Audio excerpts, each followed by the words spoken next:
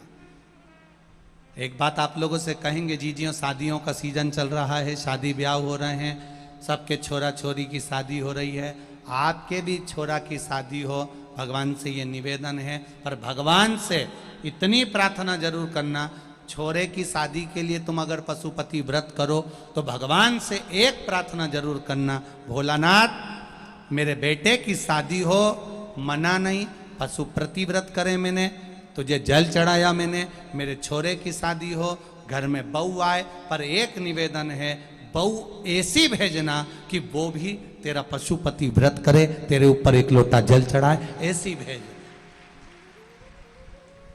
ऐसी बहू मत भेजना जो सवेरे से शाम तक मेरे ऊपर ऐसे ऐसे जल चढ़ाए, जो मेरी जिंदगी नरक कर दे, ऐसी बहू नहीं चाहिए। पहले के जमाने में छोटे छोटे बच्चों को डराते थे तो कह देते थे बाहु आया, बच्चा डर जाता था, बाहु आया, बच्चा डर जाता।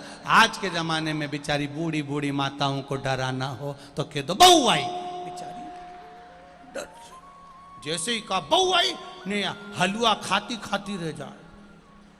अभी तो गई थी मायके, क्यों आ गई? इतना भय हो गया, इतना भय। तो यहां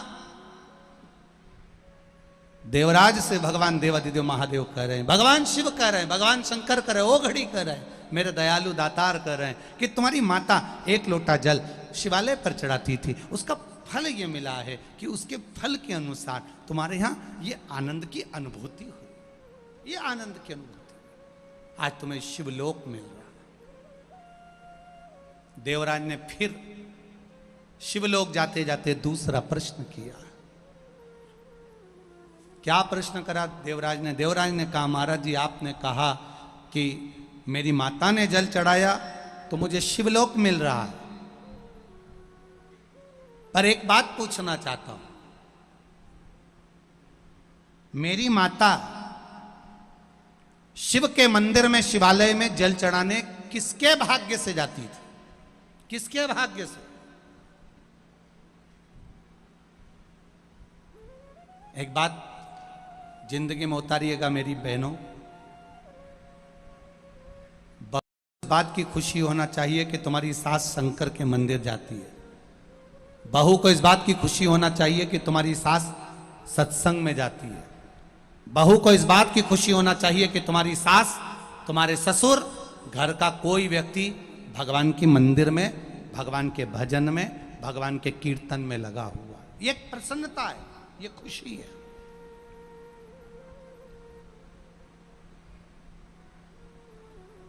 एक पत्र आया है, देखिए,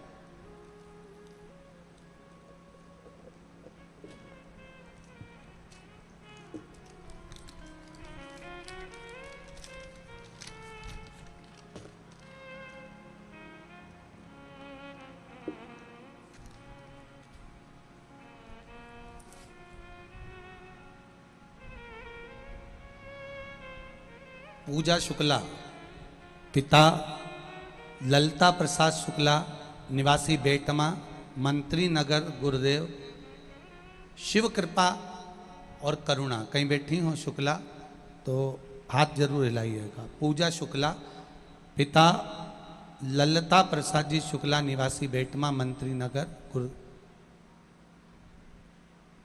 इन्होंने पत्र में लिखा है, मैं बेटमा की निवासी हूं गुरुदेव। शिव मंदिर चाहे बेटमा के हो चाहे कहीं के भी हो, उस मंदिर में लोग केवल शिवरात्रि या सावन के महीने में जाते थे, कभी कभी योग लग जाता था तो लोग सोमवार को चले जाते थे। पर गुरुदेव शिव महापुराण ने तो कमाल कर दिया। प्रत्येक शिव मंदिर में ऐसा श्रृंगार, ऐसी पूजन, ऐसा जल चढ़ रहा है कि सारे शिवालय हमारे बेटमा के आज बाबा देवादिदेव महादेव के पावन आनंद सुख पा रहे हैं। गुरुदेव जिस जगह पर कथा हो रही है, इस जगह के ठीक सामने सिद्धेश्वर महादेव का मंदिर है। हमको तो लगता है कि स्वयं सिद्धेश्वर बाबा को कथा सुनना थी, इसलिए विशाल भैया को पकड़ा। और सिद्धेश्वर बाबा की कृपा बनी रहे और बाबा की कथा यहाँ हो रही है। बाबा की कृपा से मुझे भी देवादिदेव महादेव के सिद्धेश्वर बाबा के श्रृंगार का मौका मिलता है गुरुदेव। पर इतनी प्रसन्नता होती है क्योंकि पहले हम जानते नहीं थे कि शंकर भगवान का आराधना कैसी होती है। हम अब कथा के माध्यम से धीरे धीरे जान गए तो हम श्रृंगार भी करते हैं और हमारे सिद्धेश्वर बाबा का चित्र भी हम लगा रहे हैं। ये शिव तत्व है, ये शंकर की, ये आनंद था। बोल सिद्धेश्वर महादेव की। शिव तत्वता है। पूछा, देवराज ने पूछा कि मेरी माता ने जो जल चढ़ाया उसका पुण्य मेरे खाते में आया, पर मेरी माता शंकर के मंदिर जा रही है, इसका पुण्य किसके खाते का है?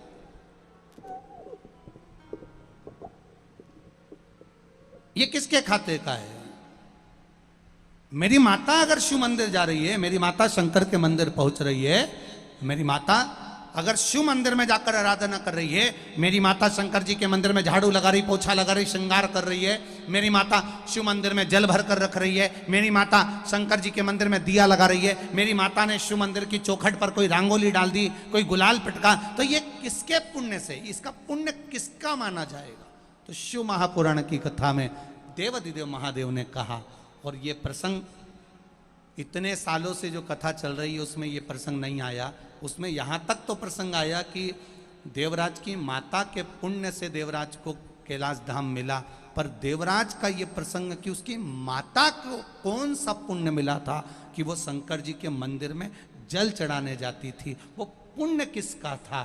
तब देवादिदेव महादेव कहने के लिए उसी समय पर तत्पर हुए। सामने से देवर्षि नारद निकल कर आ गए, सम्मुख में से देवर्षि नारद। श्रीमन नारायण, श्रीमन नारायण, श्रीमन नारायण। सामने से देवर्षि नारद आ गए, करताल हाथ में, वीणा साथ में, बजाते बजाते नारायण श्रीमन नारायण, नारायण श्रीमन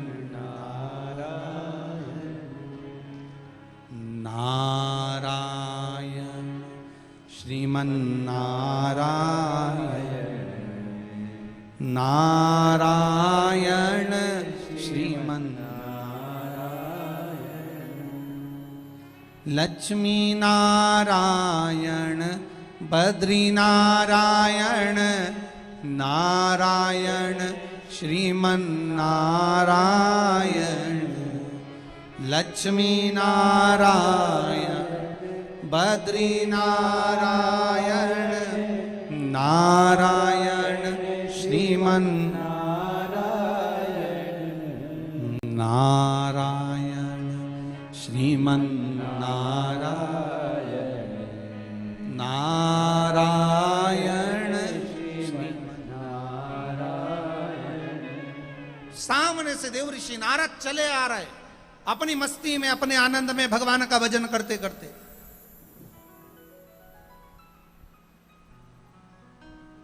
देवराज का ध्यान गया देवर्षि नारद की ओर।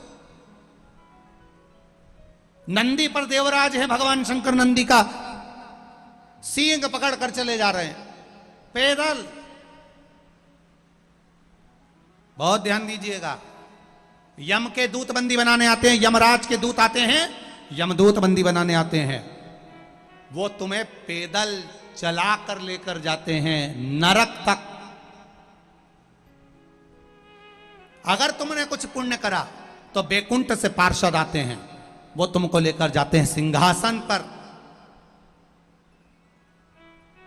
भगवान विष्णु के पार्षद आते हैं तो बैकुंठ सिंहासन पर लेकर जाते हैं। यम के दूत आते हैं, तुम्हें पैदल चलाते चलाते नरक लोक तक लेकर जाते हैं। केवल शंकर भगवान के मंदिर में जल चढ़ाने वाला, दिया जलाने वाला, शिव की कथा सुनने वाला, शंकर का दर्शन करने वाला केवल एक ऐसा होता है जिसको रथ पर नहीं ले जाया जाता, जिसको पैदल नहीं ले जाया जाता, उसको स्वयं शंकर भगवान नंदी पर बिठाकर खुद लेकर जाते हैं। वो शिव का भक्त हो, शंकर का उपासक होता है, शिव का अनुमोदन कर